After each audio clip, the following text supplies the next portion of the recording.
मुझे ख्याल में तव्हां इंडायरेक्ट इशारो जेको आहे उहा सिंध जी सूबाई गवर्नमेंट खे एग्जैक्टली हिन वक़्तु सिंध जी नौजवान तहरीकूं बि जेके सोशल एक्टिविस्ट आहिनि, मीडिया बिरादरी बि आहे, वकला तहरीक बि आहे, कल्ह बि हिकिड़ो वकला कन्वेंशन बि हुयो, उन्हनि सभिनि जी तोपुनि जो रुख़ जेको आहे उहो आहे सिंध हुकूमत तरफ़। हाणे मौजूदा मां अगरि सिंध हुकूमत इन जी का हिमायत कंदी त मां पंहिंजी ज़ाती हैसियत में न हर हैसियत में हुनजी मुखालिफ़त कंदुसि, छो जो मां हर प्लेटफॉर्म ते इन ते मां ॻाल्हाईंदो रहियो आहियां। सिंध हुकूमत मुंहिंजे ख़्याल में त अहिड़ो कोॾो कंदी कोन, पर असांखे सिस्टम बि सम्झणु खपे। सिस्टम इहो आहे त मौजूदा सेटअप में सदारत अगरि पीपल्स पार्टी वटि आहे त उन वटि अख़्तियार आहे CCI council of common interest जो इजलास तलब करण जी।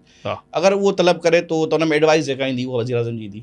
वज़ीर आज़म जी एडवाइस जेका ईंदी उहा पार्लियामेंट हाउस खां ईंदी। पार्लियामेंट हाउस में हू मोशन पास कंदो, उन ते वोटिंग थींदी, अक्सरियत रायशुमार थींदी, रायशुमारी खां बिल ठहंदो, बिल सदर ॾे वेंदो। 18वीं तरमीम खां बाद सदर जो उहिदो जेको आहे आइनी उहिदो आहे उहो सभु वज़ीर आज़म जी समरी खे मञण ते मजबूर आहे। पर सिंध हुकूमत जेका आहे पंहिंजी कैपेसिटी में पूरो प्रेशर जेको आहे ॾेई चुकी आहे। उन्हनि खे मुसलसल धमकाए, कल्ह जेको आहे मुराद अली शाह साहिब खे एतिरो प्रेशर ॾिनो वियो। मुराद अली शाह साहिब दादू में मुंहिंजे ख़्याल में किथे नारो आयो आहे, केनाल समूरा नामंज़ूर। निसार खोड़े साहब हिकिड़ो अलॻि नारो लॻायो आहे त बाबा काइनाल ठाहींदे पादर खाईंदे, केनाल ठाहींदे पर तव्हां ॾिसो त सिंधी अवाम जो प्रेशर एतिरो आहे साईं, बशमूल मुझे बि।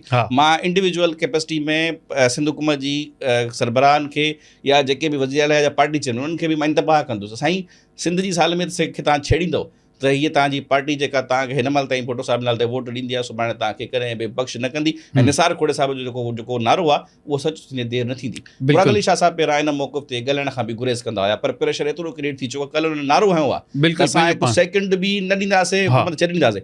पर हुकूमत छॾण जो नुक़सानु हिकिड़ो तस्वीर जबर उखनि।